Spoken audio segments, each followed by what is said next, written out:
Saudara-saudari terkasih, apakah saudara sudah memulai hari ini dengan penuh sukacita dan punya niat untuk berbuat baik meskipun kecil? Semoga Tuhan memberkati niat baik saudara. Mari kita hidup sepenuhnya, karena hidup hanya sekali dan sangat singkat, jadi harus menjadi inspirasi. Inspirasi hari ini tentang kesatuan. Kita yang percaya kepada Tuhan harus bersatu, rukun, saling berbagi, saling menolong. Tidak ada lagi orang lain. Yang ada adalah saudara saya. Dan saya dengan saudara saya itu satu di dalam Tuhan. Kesatuan itu menjadi tanda utama. Karena itu kita mesti sungguh-sungguh menjalin relasi yang baik sebagai saudara, sebagai keluarga. Kepada siapapun juga. Karena kita mempunyai Bapa yang sama. Dan kita semua sebenarnya sudah ditebus oleh Tuhan dan disatukan dalam satu tubuh yang merupakan tubuh Kristus sendiri. Maka kita harus bersatu. Tanda utamanya adalah sehati sejiwa. Sebab tidak ada satupun yang berkekurangan.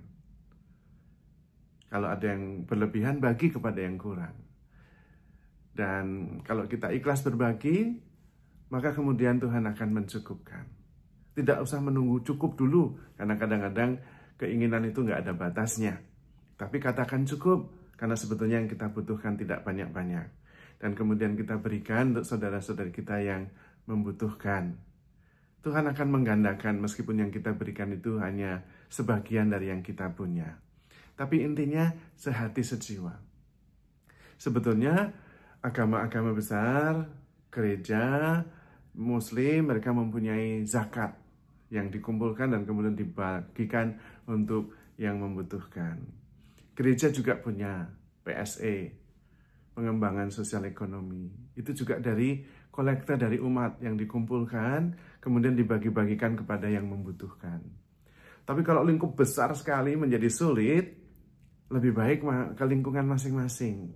Di lingkungan itu kan dalam hidup bertetangga, yang kurang tidak lebih banyak daripada yang lebih. Yang lebih banyak daripada yang kurang. Karena itu bisa memperhatikan yang kurang, karena tidak terlalu banyak. Dan itu lebih affordable. Maka yang paling utama adalah sehati sejiwanya dulu. Kalau sudah sehati sejiwa, tidak ada lagi yang lain dan saya, maka yang ada adalah kesatuan dan kerukunan. Itulah hidup dalam kebangkitan. Itulah hidup dalam dimensi 5.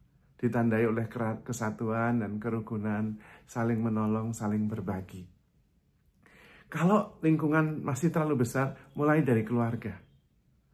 Pastikan bahwa di dalam keluarga itu tidak ada yang berkekurangan. Bukan hanya kekurangan fisik, makanan, pakaian, tapi kekurangan cinta kasih dan perhatian. Keluarga juga harus sehati sejiwa, itu yang paling utama. Kemudian di dalam lingkungan hidup bertetangga dan bermasyarakat, dan kemudian menjadi lebih luas dengan semua ciptaan yang lain. Hanya memang sekarang ini justru banyak yang tidak mengarah ke sana. Masing-masing makin sendiri. Kita diingatkan bahwa hidup bukan masalah saya. Dalam arti, life is not about me. Bukan hanya masa urusan saya. Ada banyak urusan yang lain. Kalau kita diciptakan, karena Tuhan punya misi untuk diselesaikan. Saya sendiri kemarin melihat sebuah tayangan video singkat dari Renard Casali bahwa di Jepang dan di Eropa banyak orang tua yang sudah tinggal sendirian dan kemudian meninggal tanpa diketahui. Bahkan di Jepang ada relawan yang kerjaannya ngumpulin mayat-mayat di apartemen-apartemen karena banyak yang tidak ketahuan. Orang tua yang tinggal sendirian. Karena memang sejak kecil, sejak muda, mereka mau mandiri, mau sendiri, mau hidup sesuai dengan yang dia mau. Tidak ada salahnya. Tapi ada yang lebih jauh, yang lebih besar dari itu semua. Yaitu hidup bersama, hidup berbagi.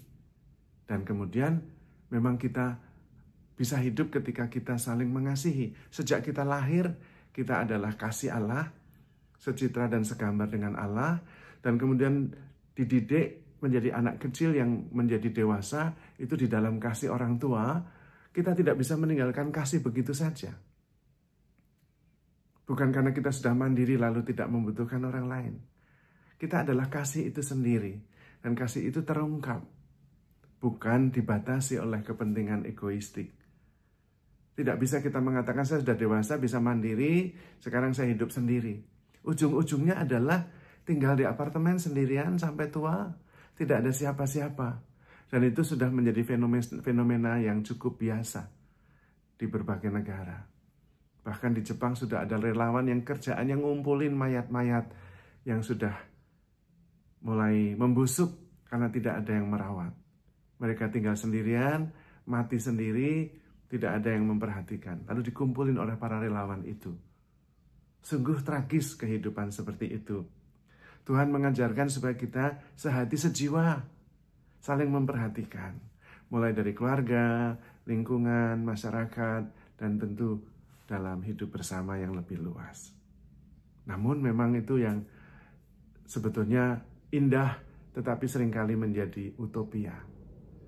Belum lama tadi habis misa, baru saja habis misa, saya didatangi seorang mama yang sudah hampir 70 tahun usianya, orang sederhana, dan menunjukkan lebam-lebam di matanya. Dan sambil menangis dia mengatakan, saya baru saja dihajar oleh anak saya, Romo. Anak satu-satunya yang masih ada. Karena ketika ada papanya, pada waktu itu dia lari meninggalkan rumah. Mungkin karena tidak cocok dengan papanya. Lalu papanya meninggal. Dan pada waktu dia pergi, dia tidak mau pulang lagi. Saya tidak tahu di mana dia ada. Saya tahu kemudian ketika dihubungi oleh polisi, tapi anak saya laki-laki itu sudah mata nggak melihat, kakinya lumpuh. Saya gendong, Romo. Saya gendong pulang, saya rawat, sampai bisa melihat lagi, bisa berjalan lagi. Tapi ujungnya ini, Romo, saya dihajar olehnya, karena keinginannya tidak saya turuti. Itu realitas yang kemudian meruntuhkan cita-cita dan optimisme. Tetapi kita tidak boleh menyerah. Ibu itu juga mengatakan, karena saya ibunya, saya tetap memaafkan Romo. Karena saya ibunya, dia bagian dari hidup saya. Saya tetap dihibur oleh Tuhan, saya tetap merayakan Ekaristi, dan saya tetap kuat. Yang penting saya minta doa saja dari Romo, lalu saya doakan dan dia kembali. Itulah kenyataan kehidupan. Ada pilihan-pilihan yang menentukan siapa kita yang sebenarnya. Bukan apa yang terjadi di sekitar kita, tapi bagaimana kita meresponnya. Itu yang bisa menentukan kualitas hidup kita. Maka mari kita sehati sejiwa. Satu dengan Tuhan, satu dengan sesama. Karena kita saudara. Supaya tidak ada yang berkekurangan. Kalau kita punya lebih, mengapa tidak berbagi? Karena sebetulnya yang kita butuhkan hanya sedikit saja. Dan kita cukup dengan kasih karunia Allah.